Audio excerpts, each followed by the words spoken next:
وجينا بقى يا حبايبي الحلقه الثانيه من سلسله الالبان، صناعه الالبان دي. احنا عملنا الجبنه القريش وطلعنا القشطه من اللبن ووريتكم ازاي نعملها، وهنزل لكم رابط الفيديو اللي عايزه في صندوق الوصف. ودي بقى القشطه اللي انا جمعتها، دي تقريبا كده بقى لي شهر بجمع فيها كميه القشطه دي.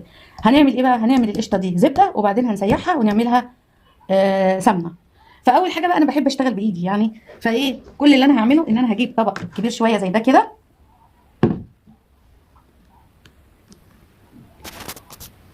وهفضي القشطه بتاعتي. بسم الله بسم الله ما شاء الله. افضي القشطه بتاعتي كلها فيه. طبعا بعد ما فضيت القشطه كلها بالشكل ده هبتدي ايه، تغسلي ايديكي كده غسله نظيفه علشان احنا هنعمل بايدينا، مش هنعملها ولا في الخلاط ولا حاجه، لا بايدينا. بايدينا بقى كده ونبتدي نلف ايدنا في القشطه بتاعتنا بالشكل ده. انا بحس ان هي بالطريقه دي بتفصل اسرع. طبعا انت بتلاقيها بتفك معاكي وكده، بس بعد كده بترجع تاني تلم وتتحول لزبده. بصوا بتفك كده بترجع تاني بقى تلم. طبعا انا لما القشطه بتاعتي دي وما كنتش حاطه عليها ملح، فانا هحط شويه ملح كده وهبتدي اكمل ضرب فيها بايدي كده. بعد حوالي ربع ساعه كده من ضرب في القشطه، بصي انت بتحسي ان هي ابتدت قوامها يتقل اهي، وريحه الزبده بتبقى طالعه. بس انا هفضل اضرب فيها لغايه اما تبتدي تفصل. بس انا بوريكي المراحل، لان هي بقى بتحسي تحت ايدك ان هي بقت تقيله كده، يبقى قربت تفصل خلاص. طبعا الطريقه دي اصلا انا متعلماها في الارياف، واخده هناك عايشه هناك. فبصراحه معتمداها، ما جربتش اي طريقه تانية غيرها يعني. ممكن بقى تجربي بالمضرب، انا ما جربتش، لكن هي دي بتطلع لي حته زبده زي الفل، احسن من اللي بتتعمل في الخلاط، على اساس ان الزبده بتبقى نصها في الخلاط ما تعرفيش تشيليها. هي كده بالنسبه لي شوفوا تقلت اهي، وهتبتدي بقى ان هي ايه تفصل. يا ريت اللي معايا في الفيديو بقى ما ينسانيش في اللايك، ويجرب كده ويحوش القشطه الحلوه دي، طلع حته سمنه بلدي زي الفل. لايك وشير يا جماعه، لايك لايك لايك علشان الفيديو اليوتيوب يقترح الفيديو. طبعا قوامها تقيل خالص، تبتدي تحسي ان في ساعه تحت ايدك. طبعا قوامها زي ما انتم شايفين تقيل جدا. طبعا انا مش عايزه افصل، عايزه اوريكم بالظبط كل المراحل كده. شفتوا ابتدت تخرز اهي، ابتدت هتفصل خلاص اهو، ابتدى الشيش يفصل. هي بتاخد حوالي نص ساعه ضرب، بس بتاخدي حته زبده 100 100، تخليها زبده تسيحيها سمنه. احنا هنسيحها دلوقتي سمنه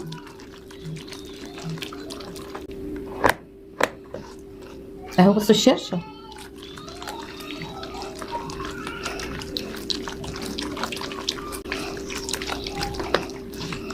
اهو، الشرشه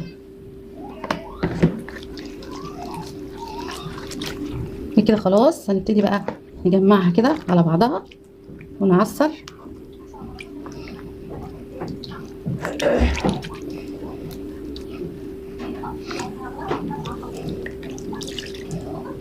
تعصريها كده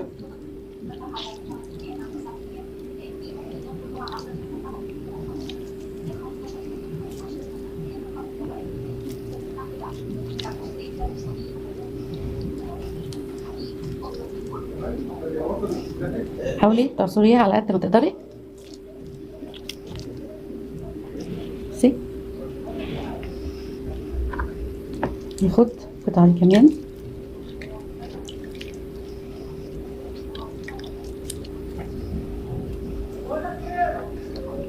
نلم كل اللي في الطبق بالشكل ده.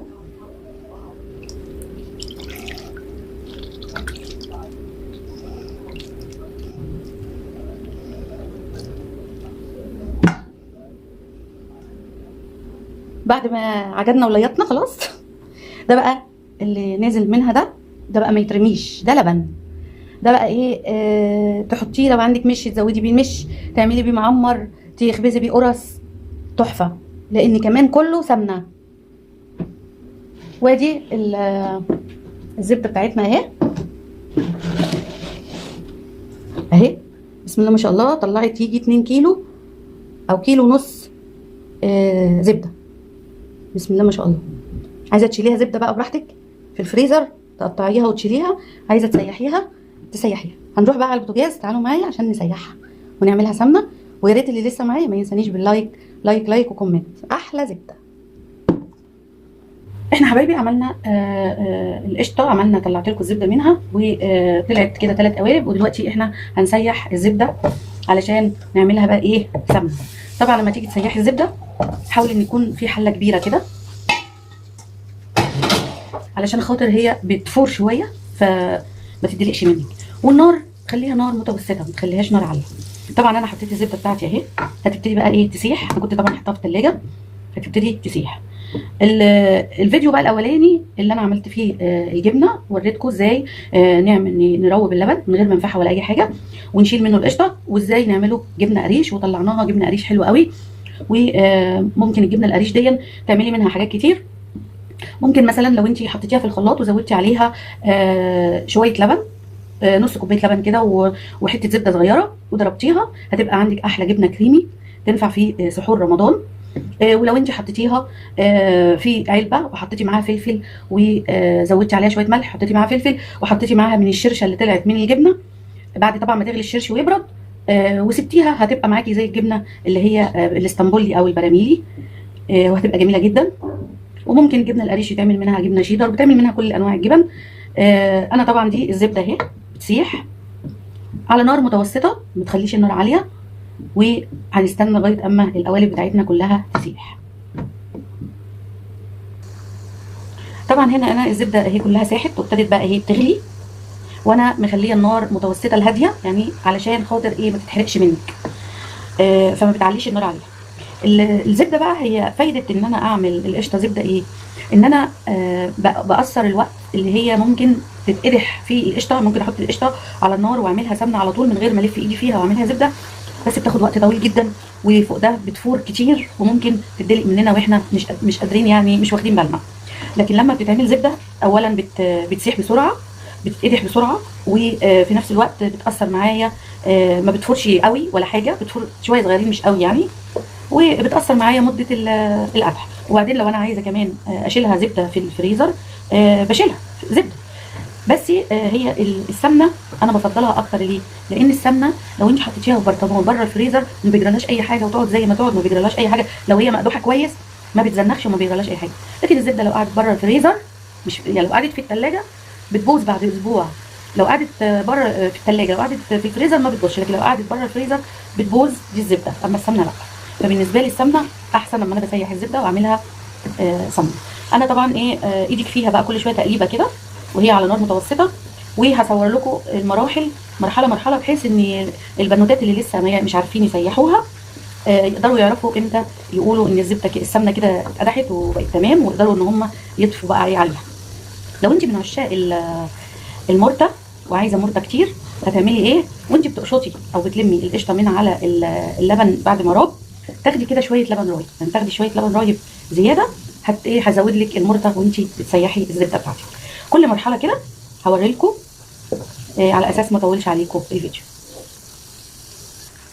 كده بعد ما عدى حوالي 5 دقايق بتلاقوها عملت كده زي رغاوي كتير. الرغاوي دي بتسيح وهتقل وهتركز تحت، هتبقى المرطه. اهم حاجه كل شويه تقلبوا فيها تقليبه كده على نار متوسطه لهاديه، يعني مش هاديه قوي، متوسطه، وتقلبوا فيها وما تعلوش النار عشان ما تتحرقش منكم. بصوا بعد حوالي دقيقتين كمان اهو ابتدى الابيض اللي هو فوران ده فوق السمنه ابتدى اهو يقل وينزل تحت، ولسه كمان وابتدت السمنه تظهر لي، بس لسه كده ما قدحتش، لان انا عايزه حته سمنه ما يبقاش فيها اي زناخه، لازم تتقدح كويس. يا ريت اللي معايا في الفيديو ما يبخلش عليا بلايك يا جماعه، لايك وتعليق، ووفروا وهاتوا اللبن واعملوا سمنتكم وجبنتكم في البيت، مفيش اسهل من كده وحاجه نظيفه وهتوفر لك كتير. وهنفضل كده برضو نقلب تقليبه كل شويه ونهدين النار لغايه اما تقدح كويس. خلوا بالكم لازم تقدح كويس. هوريكم المرحله دي، خليكم معايا لحد اخر الفيديو عشان خاطر تعرفوا انهي مرحله بالظبط تاخدوا حته سمنه تفضل بالسنين ما يجرالهاش اي حاجه بره الثلاجه. بصوا يا جماعه خلاص الوش الابيض، الفتافيت اللي باقيه دي هي المرطه. بصوا لونها بقى مايل للون البني. هجيب معلقه ثانيه عشان اوريها لكم. اهي اهي، لونها بقى مايل للون البني اهي كده تمام. اطفي بقى على سمنتي، اتقرحت وبقت زي الفل. اول ما المرته دي تبقى لونها كده لون البني، اطفي عليها واسيبها بقى ايه تهدى. هي المرته دي هتغمق كمان شويه من سخونيه السمنه، وكده السمنه بتاعتي اتقرحت وبقت زي الفل. بصوا لون السمنه عامل ازاي يا جماعه، لونها اخضر وجميله. بصوا عامله ازاي، اخضر وجميله اهو. بصوا لونها بيغمق شويه شويه كده، حته سمنه 100 100. هسيبها تهدى شويه وبعدين اعبيها في البرطمان. لو انت عندك عايزه تكتري الكميه شويه مثلا، ممكن تجيبي ازازه زيت عباد، ولما السمنه تبرد بس قبل ما تجمد زودي ازازه الزيت عليها، وهتبقى معاكي كميه كويسه وطعمها برده جميل جدا. تمام، هسيبها تهدى وبعدين هاجي لكم تاني نفضيها بقى مع بعض. كده يا حبايبي خلاص السمنه بردت. ده بقى برطمان، طبعا انت بتجيبي برطمان نضيف ويكون ما فيهوش ولا نقطه ميه. البرطمان ده كان كيلو. هنفضي بقى السمنه بتاعتها ونشوفها هتعمل ايه.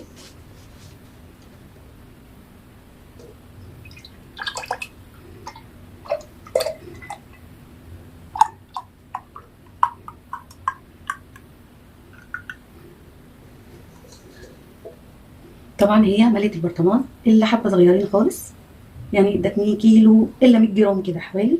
ودي طبعا المرطه اهي، نفضيها في الطبق بتاعنا. في برده شويه سمنه اهو.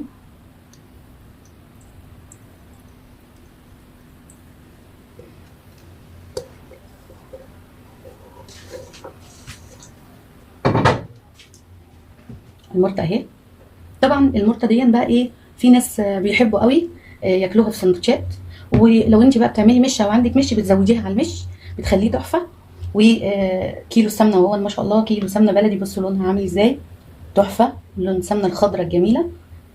وزي ما قلت لك لو عايزه تزوديها تجيبي ازازه زيت عباد وتزوديها وهي في المرحله دي كده، هتديكي كميه اكبر وهتبقى سمنه جميله جدا.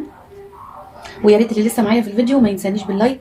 لايك لايك لايك يا جماعه، لايك لو بتستفيدوا ما تستخسروهوش فينا علشان بيرفع الفيديو بتاعنا في المقترحات.